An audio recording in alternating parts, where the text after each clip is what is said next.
Un accidente fatal que encubre un asesinato sangriento. Realmente creo que el arma fue colocada al lado izquierdo de su cuerpo. Y un triángulo amoroso lascivo que deja fríos a los investigadores. Me sorprendió cuando me di cuenta de quién era. Y después, ¿puede un forense innovador atrapar a un asesino escurridizo? Yo dije, ¿cuáles son las probabilidades de obtener algunas huellas de esto? Y él dijo de cero, ninguna. Y entonces yo dije, ¿qué? En la carrera de un detective siempre hay un caso que se destaca como inolvidable. Escenas de crímenes extrañas que desafían la lógica. Mentes criminales que van más allá del entendimiento. Para llegar a la verdad, habrá que recurrir a forenses al extremo.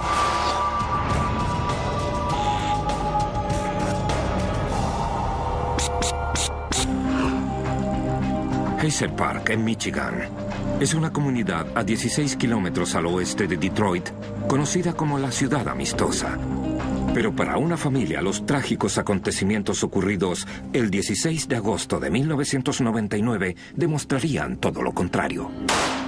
Llegó una llamada al 911. Una mujer acababa de dispararse. Cuando llega el detective Clayman y su compañero, el médico forense va en camino con el cuerpo. Otro detective en la escena explica que la víctima es identificada como Leanne Fletcher, de 29 años, y que murió de una herida de bala en la cabeza. Él nos dijo dónde fue el disparo y en el lugar en que el esposo se encontraba en el momento del disparo. Y él retiró el arma desde la escena del crimen para que fuese seguro para el personal médico. El arma, una Smith & Wesson calibre 45, se toma como prueba. Mientras uno de los otros detectives habla con el marido de la víctima, Michael Fletcher, el detective Clayman se dirige al dormitorio. Había mucha sangre en la alfombra y en el suelo. También había una mancha de sangre que estaba al borde de la cama. Y había sangre en el mueble de la computadora que estaba al costado derecho de la cama. Y junto al tocador hay un descubrimiento sorprendente.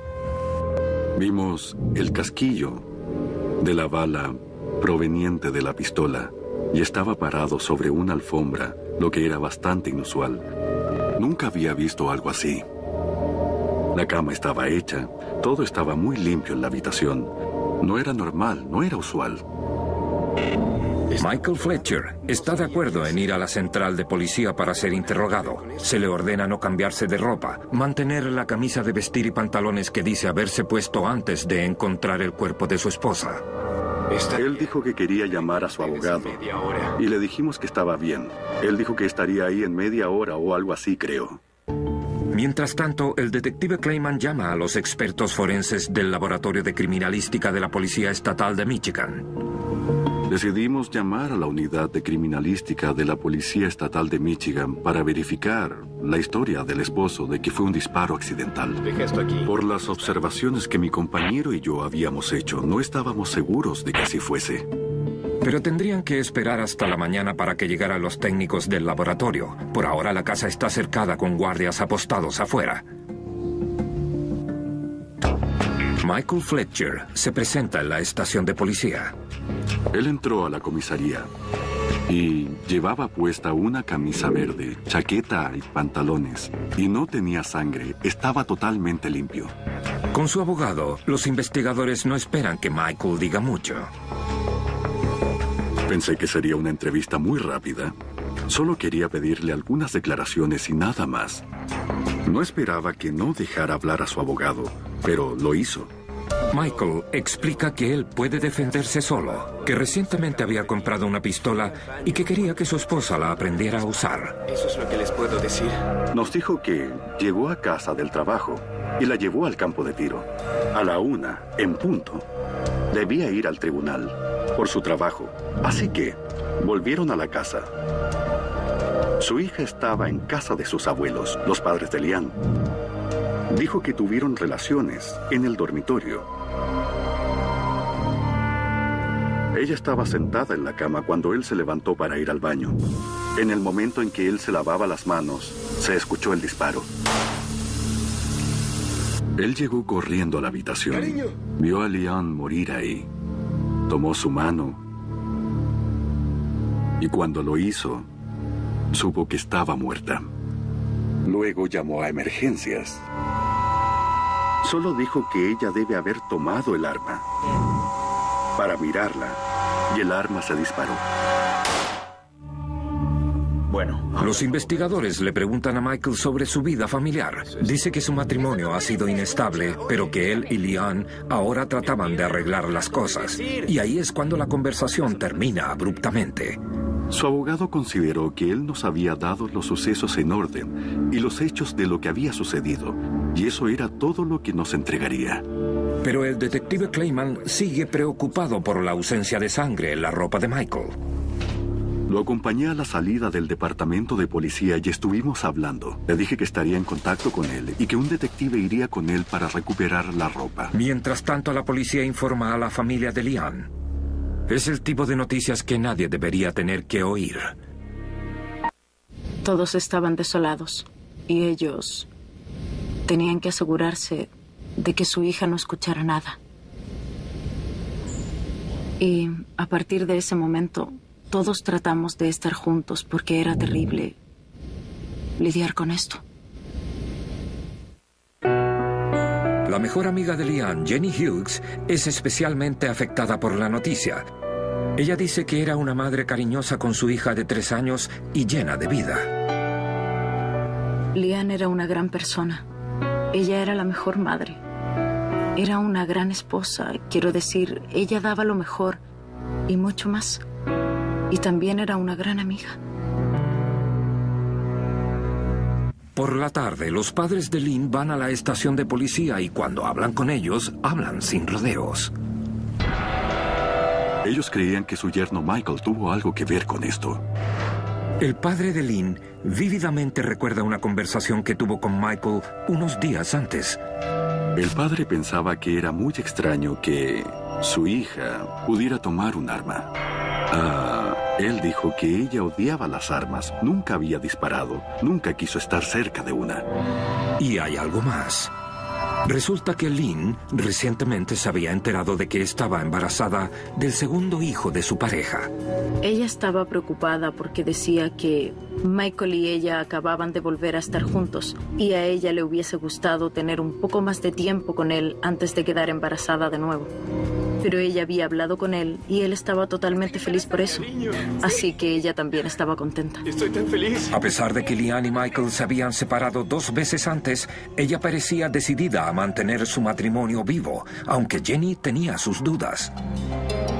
Le pedí que no fuera tan rápido. Le pedí que tuviera algún tipo de orientación, simplemente que intentara salir con él. Solo salir una vez a la semana, a ver cómo resultaba. No ir tan rápido, no volver tan pronto a su relación. Pero ella dijo, lo voy a hacer. Él iba a ser el padre y el esposo que nunca había sido. ¿Podría un inestable matrimonio convertir a un esposo en un perverso asesino? Leanne Fletcher, de 29 años, es encontrada muerta en su dormitorio, al parecer víctima de un terrible disparo accidental. 17 de agosto de 1999, 9 a.m. Los detectives del Parque Hazel y los técnicos de la Policía Estatal de Michigan se reúnen en la casa de Michael y Leanne Fletcher en busca de pistas. Decidieron que iban a centrarse en el dormitorio, en la sangre y también en el baño, y nosotros en el resto de la casa, el perímetro y el segundo piso. Cheryl Torillan, de la Unidad de Serología del Laboratorio de Criminalística, debe determinar si Lynn estaba sentada en la cama cuando el arma se disparó, como lo dijo Michael Fletcher. Para encontrar la respuesta, Cheryl compara las fotos tomadas del cuerpo el día antes con la prueba de sangre obtenida. Si Leanne Fletcher estaba en la cama en el momento del disparo y el disparo fue en la oreja derecha, debería haber sangre salpicada sobre el cobertor, porque la energía va en la misma dirección de la fuerza. Así que la sangre debería haber salpicado hacia la derecha y debería haber caído sobre el cobertor. Y en este caso, no había nada de sangre sobre la cama. Había mucha sangre sobre el mueble de la computadora, en los libros y en el suelo. Así que de inmediato desechamos la idea de que ella estaba sentada en la cama en el momento del disparo. La posición del cuerpo de Liane tampoco concuerda con la historia de Michael. Si el cuerpo recibió un disparo en la oreja derecha, el cuerpo de Liane habría caído hacia adelante de forma perpendicular a la cama. Y su cuerpo no estaba en esa posición, estaba paralelo a la cama. Cheryl examina la sangre salpicada para precisar de dónde realmente provino el tiro. Examiné las salpicaduras de sangre que estaban en el mueble de la computadora y los libros. Y encontramos 4 diferentes salpicaduras, de modo que pensamos que serían una buena cantidad para llegar a nuestro ángulo de impacto. El ángulo de impacto o el ángulo en el que la gota de sangre impacta el mueble de la computadora se determina mediante una fórmula trigonométrica. Con la información en sus manos, los investigadores comienzan un proceso llamado sucesión para averiguar de dónde vino el disparo. Lo haces con las 4 gotas de sangre y lo que obtienes es que los 4 procesos ahora van a coincidir en un solo punto. Y ese es el punto de impacto o el punto donde estaba la víctima al momento del disparo. Los resultados apuntan en una dirección. En el momento del disparo, la cabeza de Liane Fletcher estaba a unos 35 o 45 centímetros del suelo, que es como al nivel de la cama, y cerca de 24 centímetros al lado norte de la cama. Por lo tanto, ella estaba en el suelo, sentada o de rodillas. Una mancha de sangre en un lado del colchón indica aún más que la fuerza de la bala causó sangrado en la oreja izquierda de Liane y que se golpeó con el lado de la cama cuando le dispararon. También había sangre en el arma. Eso significaba que la sangre ya estaba en el suelo y que el arma la tomaron y colocaron en esa posición.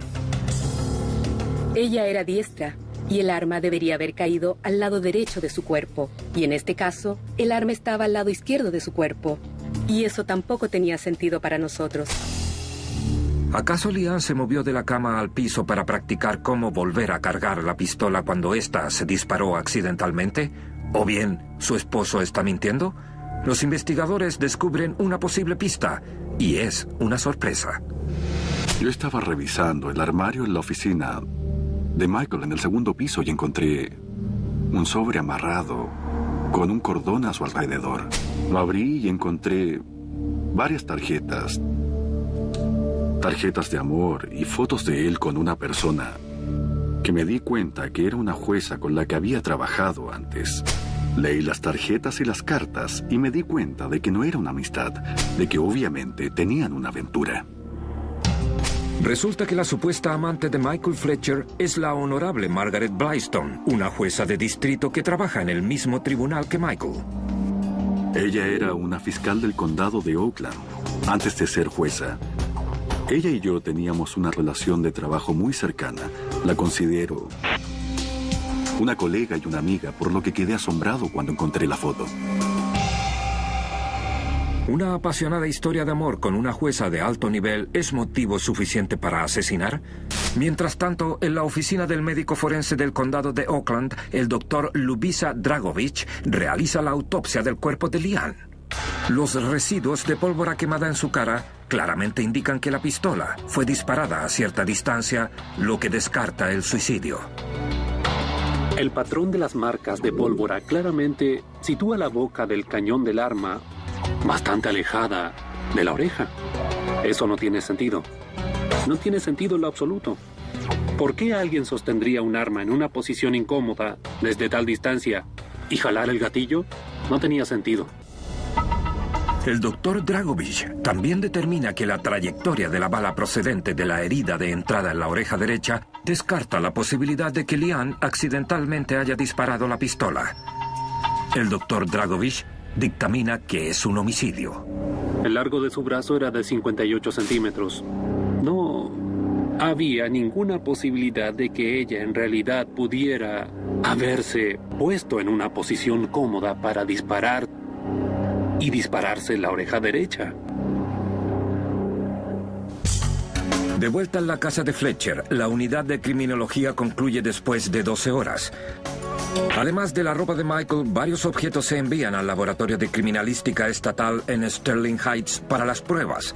El revólver Smith & Wesson calibre 45, revistas, cargadores, balas y la computadora de Michael. Las muestras de las huellas dactilares y de sangre son tomadas y enviadas al laboratorio. Nuestra búsqueda estaba hecha. No creo que él se haya quedado en esa casa esa noche.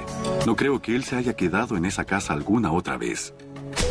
La policía ahora está convencida de que Michael Fletcher tiene algo que ver con la muerte de su esposa, pero ¿él fue quien apretó el gatillo o hay alguien más involucrado? Sabíamos que esta iba a ser una situación de triángulo amoroso, que provoca violencia en muchos casos. Los investigadores localizan a la jueza Margaret Blyston y la confrontan con las pruebas de su aventura. Ella dijo que era en serio y que posiblemente se iban a casar. Él le dijo que tenía que volver a casa e intentarlo una vez más, por su hija. Ella le dijo que podía hacerlo, pero que si tenía relaciones sexuales con su esposa, su relación estaría terminada. La jueza dice que ella estuvo con Michael la noche anterior al disparo, apenas horas después de que Leanne y Michael cenaran con los padres de ella y les dijera que estaba embarazada. Michael llevó a Leanne de vuelta a casa. La dejó ahí y luego se fue a la casa de la jueza y tuvieron relaciones sexuales después de cenar ese domingo en la noche. ¿Es posible que una jueza respetable se haya involucrado en un plan de asesinato diabólico? Margaret Blyston dice no, porque se encontraba en Cedar Point, Ohio, el lunes por la mañana, el día que murió Leanne. Ella trajo recibos de un hotel y también de restaurantes en esa área para probar que ella estaba ahí. Ella fue con su hermana y creo que con su cuñado. Personalmente sentí que ella debería haber trabajado ese día. Me preocupó que fuera el mismo día del disparo. Tal vez los resultados de las pruebas de serología en la ropa de Michael entreguen algunas respuestas. Estábamos más interesados en la manga derecha de la camisa, porque Michael Fletcher era diestro, y cuando disparas un arma de fuego a una corta distancia, se producirán salpicaduras que se devuelven a la fuente de impacto o fuente de energía, que es el arma, y salpicarán nuevamente en la manga derecha de su camisa. Mientras se analiza la sangre en el laboratorio de criminalística, la policía comprueba con testigos que dicen que en realidad vieron a la amante de Michael, la jueza Margaret Blyston, en Cedar Point el lunes en cuestión. Ella decía la verdad. No estaba en la ciudad el día del homicidio. A continuación, la presión por resolver este caso trae una nueva urgencia, cuando el detective Clayman recibe una llamada de la unidad de vigilancia que observaba a Michael. La unidad de vigilancia nos llamó y nos dijo que él había empezado a cargar una camioneta con ropa, que ellos tenían la sensación de que él se estaba preparando para partir. Dentro de, yo creo, 25 minutos, él podría estar en Canadá, por lo que informamos a los cruces de a Port Huron, en Detroit, que no permitieran que él cruzara, si lo intentaba. Las pruebas después de descartar a su amante, una importante jueza de la corte, pero ¿se puede probar que él apretó el gatillo? El fiscal dijo que aún no teníamos suficientes pruebas para arrestarlo. Tendríamos que hacer mucho más. Las pruebas de serología en la camisa de Michael pueden ser la clave de todo el caso. En primer lugar, miramos a simple vista en toda la camisa para ver si encontrábamos alguna mancha de sangre. La camisa se ve limpia, pero en una inspección más cercana con un microscopio se detectaron gotitas muy finas en el puño. Se realiza una prueba de fenolftaleína para determinar si es sangre. En realidad, es sangre. Y eso indica una sola cosa. Michael Fletcher no estaba en el baño en el momento del disparo, como él dijo. Él estaba en la habitación en el momento del disparo. Por lo tanto, eso cambia toda la historia para nosotros. Cuando el fiscal oyó eso, dijo, escribe la orden de detención. El 19 de agosto de 1999, solo 4 días después de la muerte de Leanne, el operativo policial se cierra. Michael Fletcher es detenido y arrestado cuando volvía de la oficina de su abogado. Él insiste en que es inocente. Ahora, el fiscal del condado de Oakland, Greg Townsend, debe demostrar que Michael Fletcher no es solo esposo infiel, sino que también un asesino cruel. Para ayudar a armar su caso, el fiscal recurre a Michael Thomas, en aquel entonces inspector de armas de fuego y marcas en el Laboratorio de Criminalística del estado de Michigan. Recibimos una fotografía privada de la víctima Leanne Fletcher. Al observar el patrón en la cabeza de Fletcher, o herida, decidí que iba a utilizar la boca del cañón del arma para constatar las distancias entre el arma de fuego del sospechoso y la munición, que fue presentada por la agencia de investigación a cargo. Thomas utiliza el mismo revólver Smith & Wesson calibre 45 utilizado para matar a Leanne. En nuestras pruebas de tiro utilizamos tela de jeans, un paño blanco que al disparar nos permite claramente ver el patrón oscuro o pólvora en la tela de este material. El médico forense evalúa los resultados mediante la comparación de las quemaduras de pólvora en la tela con las dejadas en la cara de Leanne. Él confirma que la bala fue disparada desde aproximadamente 46 centímetros de distancia. Prueba concluyente de que Lynn no sostenía el arma en ese momento. Al utilizar el dedo índice en el funcionamiento normal de un arma de fuego para jalar el gatillo, se necesitaría un arma de alrededor de 1 metro de largo para causar cómodamente este tipo de daños desde una distancia como esa. Y eso no estaba ahí.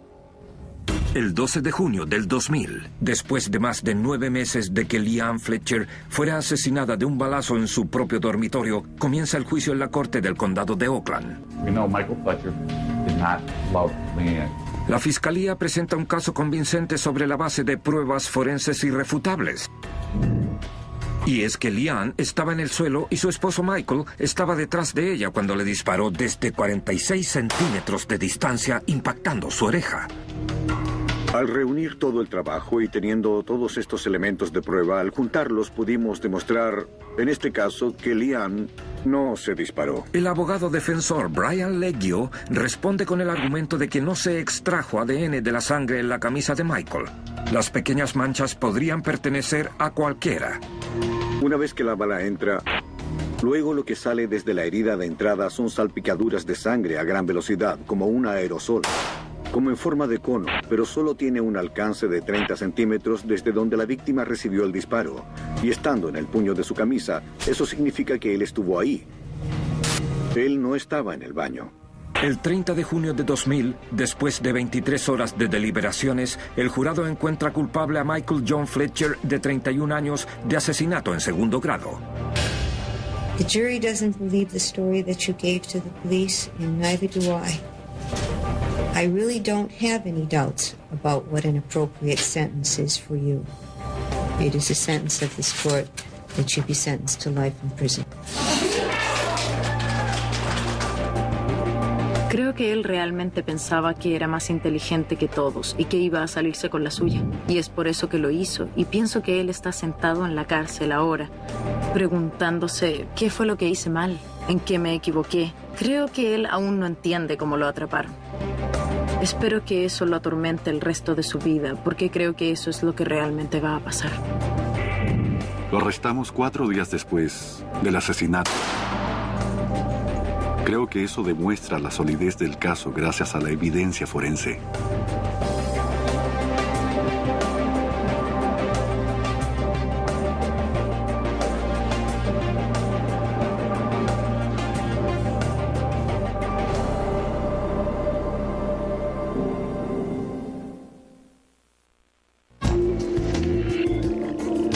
Domingo, 14 de mayo de 1995. Como la mayoría del país, los habitantes de Kirtland, Washington, se están preparando para el Día de la Madre. Es un lugar agradable y seguro para vivir. Pero para una familia del lugar, no habrá celebración ese día. Su martirio comienza a las 9:40 de esa mañana cuando una persona desesperada llama a emergencias. I found a body. Where? In an apartment. Okay, do you know who the person was? No, I don't. Is it a male, female?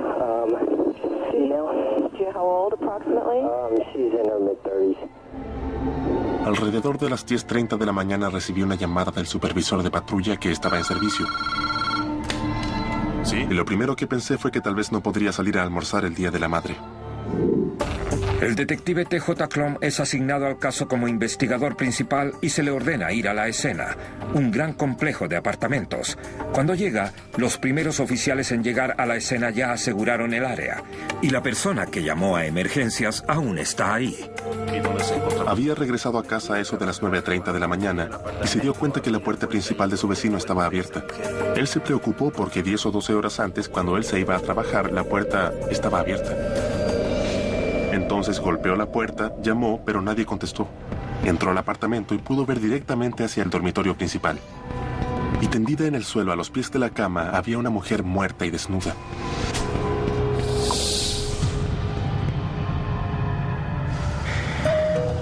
El oficial Bernard Kaupuiki, en ese entonces un novato del departamento de policía de Kirkland, llega para ayudar con la investigación. Un homicidio en Kirkland no ocurre con mucha frecuencia. Así que cuando sucedió, quiero decir, esto era algo bastante serio, muy serio. Cuando entramos al apartamento, lo primero que notamos fue que al parecer hubo una gran pelea en ese lugar. Habían tirado una bolsa desparramando su contenido en el suelo. Habían zapatos que habían sido lanzados y se podía ver lo mismo en el dormitorio principal. Al parecer, la joven mujer había sido golpeada y estrangulada hasta la muerte y había estado muerta ahí por algún tiempo. No hay heridas de arma ni de cuchillo a la vista. Mientras el detective Klum y el oficial Kaupuiki revisan el resto de la habitación, ellos ven que el colchón se había desplazado de la base de la cama, probablemente cuando la víctima luchaba por su vida. Se encontró una mancha rojiza o de un color marrón oscuro en la zona de la alfombra al lado de su cuerpo. Parecía ser del mismo color que la marca en la cama. Eso nos hacía suponer que también era sangre. No hay señales de una entrada forzada y una cartera y una billetera están intactas, lo que indica que la víctima pudo haber conocido a su atacante y que el motivo no era un robo. Una vez que llegamos al lugar, intentamos determinar quién era. Encontramos una cédula de identidad que pertenecía a Dawn Fering. Dawn Fering, de 27 años. Por ahora, eso es todo lo que los investigadores saben de ella, a excepción de lo que encuentran en la cocina. Esta joven un viernes por la noche estaba cocinando una galleta para su mamá, para el Día de la Madre que se acercaba. En algún momento durante esa noche, alguien entró a su apartamento y la asesinó. Era absolutamente desgarrador. Los oficiales de la policía de Kirkland interrogan a los vecinos en busca de alguien que pueda saber algo, pero no consiguen mucho. Nadie conocía a Dawn Fering. Algunas personas ni siquiera sabían que ella vivía ahí, y nadie escuchó ni vio algo sospechoso. Una situación inquietante comienza a surgir. En los últimos 3 meses, otras 2 mujeres de la zona habían sido brutalmente asesinadas.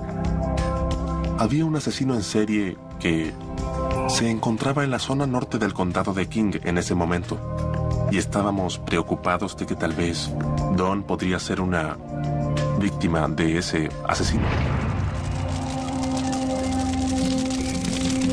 Good evening. There's a warning tonight that the shoreline killer will strike again. Los medios lo llaman el asesino de la costa y hasta ahora ha logrado eludir a la policía. ¿Habrá atacado nuevamente?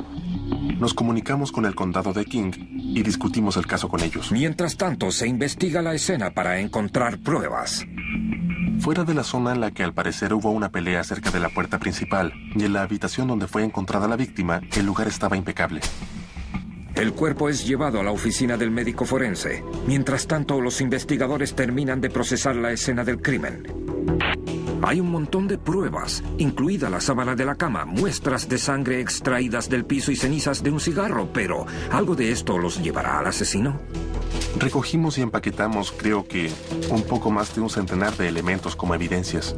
Y al final de la noche, no sabíamos mucho más que cuando entramos temprano ese día. Los elementos se envían al Laboratorio de Criminalística del Estado de Washington en Seattle. En el servicio médico forense, los resultados de la autopsia revelan la causa de muerte: asfixia mecánica, es decir, que ella fue estrangulada con un objeto, no por las manos de alguien, y que fue abusada sexualmente. La mujer es identificada positivamente como Dawn Fering y la familia es notificada. Es como un tipo de... no sé...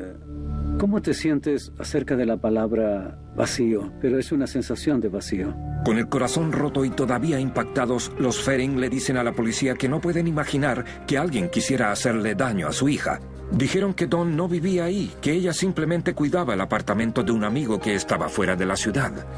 Conoció a alguien de Japón que tenía un apartamento en Kirkland y le preguntó si ella podía quedarse en él para cuidarlo. Así que cerca de 3 noches a la semana iba y dormía en el apartamento.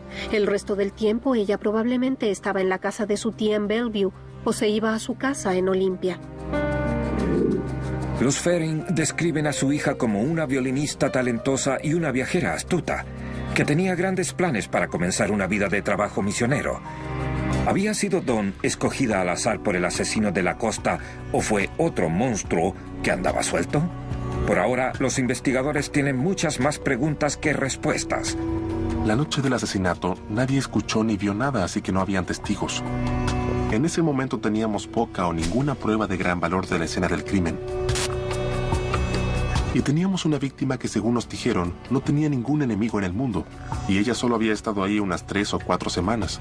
Además de eso, ella no tenía ningún tipo de relación amorosa. Los investigadores regresan al complejo de apartamentos con la esperanza de descubrir algo, cualquier cosa que pueda llevarlos a un sospechoso. Una de las residentes menciona el nombre de Eric Hayden. Ella dice que él vive un piso más arriba que la víctima y es un tanto extraño. Ella lo vio en el estacionamiento, con los pies descalzos, bajo la lluvia, fumando un cigarrillo y solo mirando a la gente entrar y salir de los apartamentos. Su intuición femenina la llevó a pensar que eso era muy extraño. Uno de los otros investigadores asignados al caso sigue la pista de Eric Hayden. Resulta que él no estaba presente durante el primer rastreo del edificio. ¿No aparecieron? Hayden le dijo al detective que estaba bebiendo con sus amigos en Seattle. Regresó a casa tarde y cuando el detective fue a tomar su declaración, Hayden cambió un poco su historia. En realidad, mis amigos no se juntaron conmigo. Yo estaba solo. Dijo que fue a Seattle a beber con unos amigos, pero ellos no se presentaron, por lo que terminó bebiendo solo. Luego durmió en su auto porque bebió demasiado y después se fue a casa. Hayden dice que pasó el resto del fin de semana descansando, pero después de esta reunión la policía sospecha. Ellos vuelven a la estación y mientras miran otras pistas verifican los antecedentes de este obrero de 32 años. Con excepción de un arresto por conducir bajo la influencia del alcohol, Hayden está limpio, pero el llamado asesino de la costa sigue en libertad, responsable de al menos 2 asesinatos, uno en febrero y el otro a fines de marzo. Dawn Fearing murió a mediados de marzo. ¿Está surgiendo un patrón? Tal vez. Aunque en los crímenes anteriores los apartamentos de las víctimas fueron incendiados, no era este el caso. Sin embargo, la policía cree que los 3 asesinatos podrían estar conectados. La razón por la que las comparamos fue porque ambas eran mujeres solas que vivían en apartamentos. Así que coincidían con lo que estábamos investigando. 20 de mayo de 1995. Han pasado 6 días desde que Dawn Fearing, de 27 años, una aspirante misionera, fue violada y asesinada mientras cuidaba una residencia en Kirkland. Su muerte podría estar vinculada a un presunto asesino en serie de la zona. Las víctimas en este caso eran mujeres solas que fueron atacadas en sus apartamentos, abusadas sexualmente y asesinadas. Y luego la escena del crimen era incendiada. Es el fuego el que inquietaba a los investigadores. La mayoría de los asesinos en serie siguen el mismo modus operandi. ¿Estaba tratando de confundir a la policía o alguien más cometió el crimen? El detective Klum decide presionar al otro único personaje sospechoso en el caso, Eric Hayden. Regresé a los apartamentos para interrogarlo de nuevo. No lo conocíamos, así que no sabíamos cuál era su aspecto. De pronto un hombre pasa a nuestro lado a pocos metros. Sube las escaleras, entra al apartamento de Eric Hayden y le pregunté, ¿usted es Eric Hayden? Él dijo, sí, y yo dije, ¿podemos hablar con usted un momento? Hayden cuenta la misma historia que él le dijo a otro detective 5 días antes, que él salió a beber la noche en que murió Don y que no sabe nada acerca de su muerte. Pero, ¿está mintiendo? ¿Podría Eric Hayden y el presunto asesino en serie ser la misma persona? 31 de mayo de 1995. Ahora han pasado más de 2 semanas desde que murió Don Fering. La policía no está cerca de realizar un arresto y el miedo se siente en toda la zona. Y las noticias desde el laboratorio en Washington no son alentadoras. No hay manera de rastrear las cenizas encontradas en la almohada y en la mesa de noche, y la sangre en la sábana resultó ser de Don, no de su atacante. Pero la sábana es la pieza más prometedora de evidencia que tienen los investigadores y no van a dejarla. Terminé llevando la sábana al examinador de huellas dactilares latentes del condado de King para tener su punto de vista de la posibilidad de poder recuperar algunas huellas latentes de la sábana. La policía especula que después de violar, golpear y estrangular a Don Fering, el asesino se puso de pie apoyándose sobre la cama. Yo dije, ¿cuáles son las probabilidades de obtener algunas huellas de esto? Y él dijo, de 0, ninguna. Y entonces yo dije, ¿qué? Escasa probabilidad, porque la tela de algodón de una sábana esparce el sudor o los aceites dejados por las huellas de los dedos o las manos, haciendo prácticamente imposible encontrar una huella. Los investigadores contactan al laboratorio de criminalística del FBI. Un agente experto tiene una sugerencia: sumergir la sábana en una solución química que reacciona con las proteínas que se encuentran en la sangre. Los expertos forenses se centran en el área más manchada de la sábana, cortándola en 5 piezas. Luego ellos sumergen esas piezas en el químico. Me quedé ahí y los vi cortar la evidencia y yo solo miraba lo que hacían. Ellos cortaban la sábana. Cada pieza de la sábana se enjuaga en otra solución compuesta por agua y metanol para aclarar el fondo. A partir de ahí, solo hay que esperar. Minutos más tarde aparecen las huellas de dedos y de la palma de la mano. Es la primera evidencia real en el caso. Cuando finalmente colgaron el trozo de tela, vi que había algo mucho más interesante en la pieza de evidencia. Y ellos entonces me dijeron, oye, creo que podemos tener la posibilidad de identificar esto. Pero cuando las huellas son examinadas en el microscopio, el entusiasmo se desvanece. Encontraron una huella de la palma y algunas huellas dactilares, pero no se pudieron identificar debido al patrón de la tela. Mientras tanto, los investigadores concluyen que no hay pruebas suficientes para vincular al asesino de la costa con la muerte de Don Fering, poniendo a Hayden de vuelta en la mira de la policía. Se reunieron con nosotros, vieron nuestras pruebas, comparamos notas y determinamos que no estaban relacionados. Entra Eric Berg, un especialista forense de la policía de Tacoma. Trabajando en su tiempo libre, el detective Berg ha desarrollado un programa de software llamado More Hits, el que identifica patrones de superficie repetidas, que distorsionan las huellas dactilares encontradas en la escena del crimen, haciéndolas inútiles la mayoría del tiempo. ¿Y si yo fuera capaz de eliminar eso? Y aunque el software nunca había sido probado en la corte, puede ser la mejor y la única esperanza que tienen los investigadores para resolver el asesinato de Don Fering. Esperábamos encontrar algo en esas manchas. El detective Berg toma fotos digitales de las huellas encontradas en la sábana, una nueva tecnología de la época, y las importa a su computadora. Al capturar las imágenes y ponerlas en la base de datos, era solo cuestión de ajustar el contraste para obtener una buena diferenciación entre la huella dactilar o la huella de la palma y el patrón de la tela. Una vez que el diseño es claro, el detective Berg lo elimina mediante la aplicación de un filtro creado en Photoshop, y luego una huella de palma definida aparece en la pantalla. Berg imprime las imágenes y las entrega a los examinadores de huellas latentes en el laboratorio de criminalística del condado de King. Finalmente hay algo útil para trabajar. Los investigadores sacan las huellas de Eric Hayden tomadas la vez que fue arrestado. Recibí una llamada diciendo, muy bien, pudimos identificar las huellas de Eric Hayden. Fue sorprendente. Fue emocionante. 31 de mayo de 1995. 2 semanas después de encontrar el cuerpo de Don Fering en el apartamento de su amigo, las autoridades arrestan a Eric Hayden por su asesinato.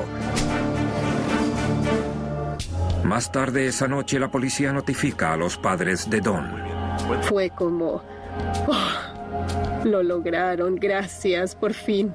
Ellos fueron capaces de encontrarlo". El caso va a juicio el 19 de enero de 1996. Hayden se declara inocente. El fiscal del distrito, James Conant, le dice a los miembros del jurado lo que el Estado sostiene que pasó 8 meses antes, el 12 de mayo de 1995. Él dice que Don cocinaba para el Día de la Madre ese viernes por la noche y abrió la puerta principal para ventilar el apartamento. Creemos que Eric Hayden entró por esa puerta en algún momento entre la medianoche y las 2 de la mañana. Había estado bebiendo. Él estaba, creo que su término era borracho. No fue capaz de conducir a casa. Tuvo que detenerse y dormir por un momento. Después volvió a casa. Pudo empujar la puerta que estaba entreabierta, sujeta por un zapato, lo que explica por qué no hubo una entrada forzada.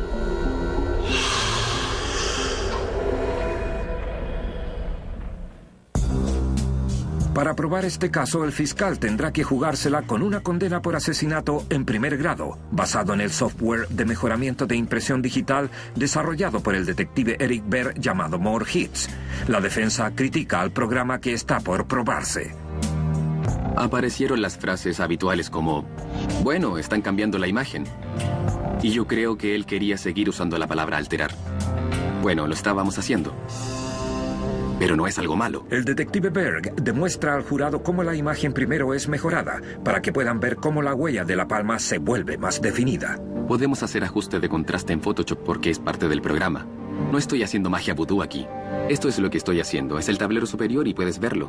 Soy transparente. Él también explica que cada cambio realizado a la imagen es codificado, por lo que todo el proceso es transparente y a prueba de falsificaciones.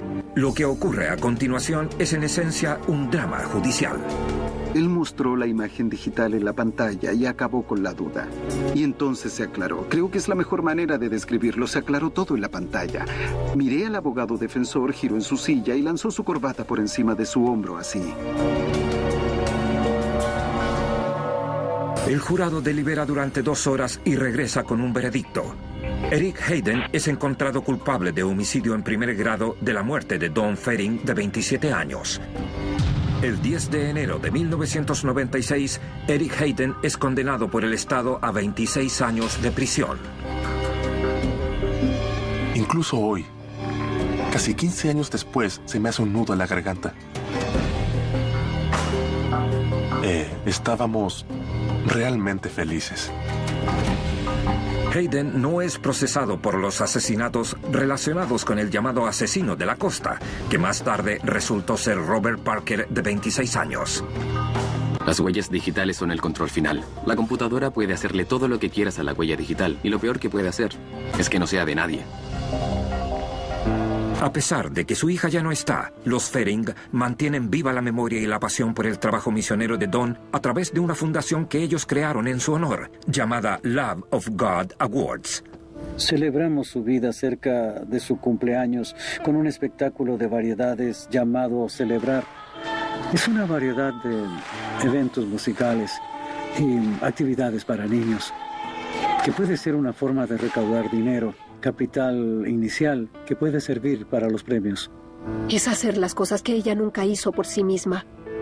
Y todo lo que se hace y se logra es en su nombre.